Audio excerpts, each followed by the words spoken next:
Assalamu alaikum wa rahmatullahi wa barakatuh. Bismillahir Rahmanir Rahim. Welcome back to the Straight Pad Podcast.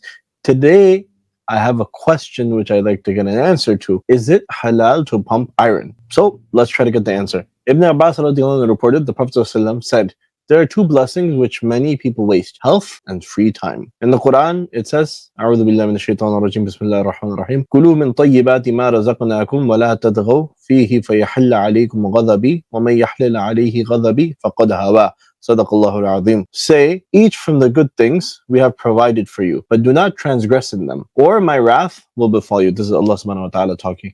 And whoever my wrath befalls is certainly doomed. So clearly we can see from the Quran and Hadith that eating good, healthy food, taking care of our bodies, taking care of our health, and making sure that we don't waste our health and don't waste our free time is very important according to our deen. Now we also know that our beloved Prophet Muhammad ﷺ was a strong man. There's a famous story of the Prophet Muhammad ﷺ where he fought a wrestler by the name of Ruqana, and he defeated him. And I remember listening to that story by Sheikh Abdul Nasir Jangda many times, and it's just so great how he narrates it. So he was physically capable and physically fit, so much so that he could take on a skilled wrestler, somebody who does this for a living essentially. He was a fierce warrior in the battlefield, arrows hitting him. He kept going, one-on-one combat, bring it on, he could take it on. When he was praying, his grandchildren would climb on his back, and he kept going. He didn't let that stop him. He was able to function, and he was well into his 50s when this was happening. So, should we stay in good shape? How should we stay in good shape? You know, these are questions which we should ask ourselves.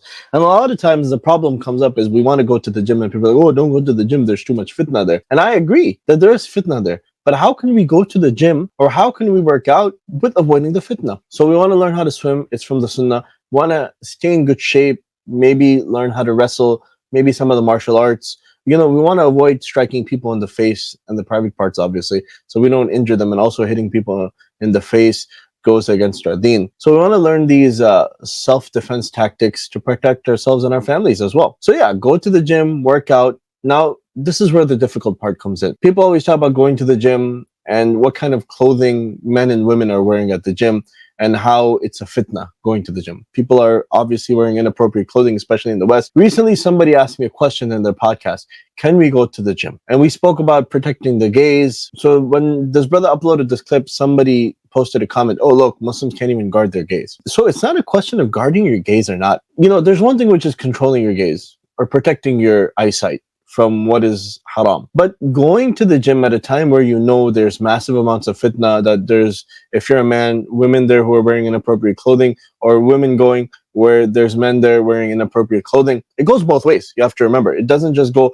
men looking at women. Women also shouldn't be looking at men. What are some times you can go to the gym when nobody's there? Maybe going to a gym where there's a limited membership, or maybe going to a gym where it's only ladies only or men's only. They have gyms like that, even in the United States of America. So we should put in all the protective layers and try to go to the gym at a time when it's safe for us to go, where the fitna is limited. If you're working out, like lifting or doing any sort of workout, try to find a good God-fearing workout partner who'll keep you in line, and you'll be the person who keeps them in line. Look, in society, we have to interact with the opposite gender at all of the places: school, college, work, interfaith events, even at masajid, everywhere we go, right? Even at the time of the Prophet ﷺ, even in the time of the first four khulafa, it wasn't like they didn't interact with women. They did. They just knew how to interact with women and how to keep the fitna away. So the thing about it is, in many of those circumstances, many of those places, people are asked to wear like professional attire or business casual.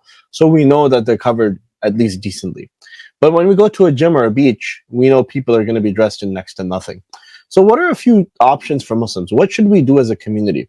So a few of the options are, we should create gyms for our own community with set timings for men and women, so there's no chance for overlap. You keep a cool down time in between where there's maybe like 10-15 minutes, the gym equipment can get cleaned off, and then the women can go in, and then 10-15 minutes after the women are done, you have an hour for men, whatever the case may be, whatever way you want to set it up. They have country clubs like this, they already have gyms like this. Why can't our Muslim community do that for our own people? Or create separate facilities altogether, and this is a facility for men, this is a facility for women. Many non-Muslims would even welcome such establishments to help keep their families safe and to help keep their families in a modest environment. Create Muslim swimming pools with proper protection, proper fencing, to make sure our brothers and sisters are both protected from people gawking at them, from people staring at them.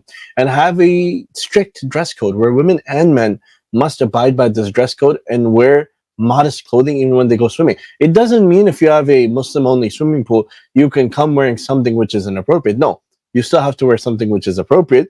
You're just surrounded by other people who have the same concerns as you. Heck, make a business out of it. Make money. You will provide the community with the benefit and you can still make money off of it. We have Muslim sport leagues. We have sisters hockey leagues. We have brothers basketball leagues. We have all the leagues everywhere, right? This is a business model. This is a community model. Everybody wants to see. I can guarantee you, if Muslim communities started having sports leagues for Muslim kids, even in the smaller towns and cities, non-Muslims would come join our leagues because they would see the benefit of the dua, the adhkar, the remembrance of Allah subhanahu wa ta'ala, which takes place, and they would even want to join in. Why should we be shy when it comes to following the rules of Allah subhanahu wa ta'ala? Rather, we should be bold because we are looking to follow something with a very strong base and backing. And what is our backing? Our backing is Allah subhanahu wa ta'ala himself. We need to train our boys and girls how to interact properly with the opposite gender in all walks of life. This is really important. Obviously, living in the West, this is very vital to protect them. How to conduct yourself with respect and avoiding any fitna in normal environments. But also when we go into an environment where the fitna meter is like buzzing really high, what is the best advice we can give? It's not just guard your gaze, protect your eyes, but rather protect yourself overall. And then even if you see fitna, or even if you run into fitna after this, then guard your gaze, protect your eyesight. We're not doing justice to ourselves and to others when that's the only advice we can give them and we don't provide them with any alternatives. So we have to start providing good alternatives to our Muslim brothers and sisters around the world. So may Allah subhanahu wa ta'ala give us tawfiq, may He give us a better understanding, continue to work out, stay in good shape, and continue to pump iron. Jazakallah khair. Assalamu alaikum wa rahmatullahi wa barakatuh.